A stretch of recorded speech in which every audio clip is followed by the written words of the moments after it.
ইনশাআল্লাহ খুব শিগগির।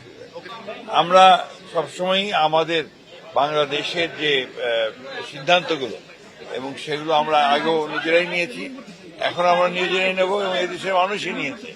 সুতরাং আমি মনে করি যে বাইরের সিদ্ধান্তের কোনো প্রয়োজন নেই।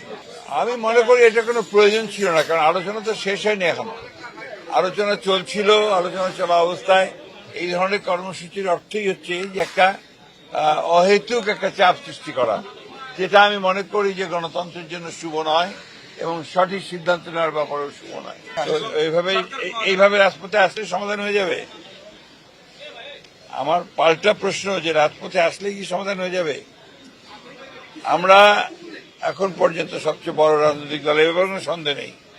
আমরা কিন্তু এখন পর্যন্ত কোনো ইস্যুতে এই আফটার দিস চেঞ্জ, এই পরিবর্তনের পরে কিন্তু আমরা কোনো ইস্যুতেই রাজপথে আসি।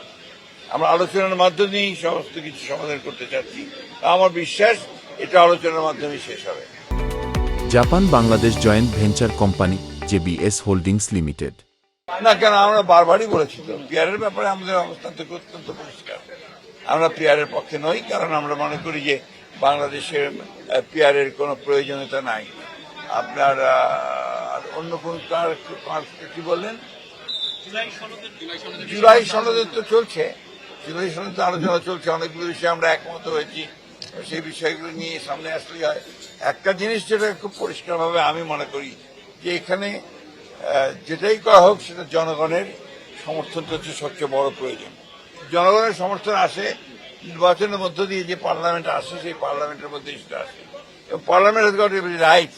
সে সংবিধান পরিবর্তন করতে পারবে, সংবিধানের অ্যামেন্ডমেন্ট করতে পারবে, সেটা তো সেখানেই সম্ভব। এই ব্যাপারে আমাদের বক্তব্য আমরা খুব পরিষ্কার করে আগেও বলেছি, এখনো বলছি যে আমরা কোন রাজনৈতিক দলকে নিষিদ্ধ করার পক্ষে নেই। ইনশাআল্লাহ খুব শিগগির।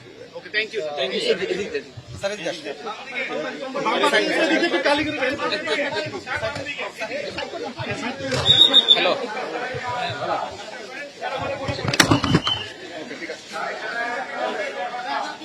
ভাই।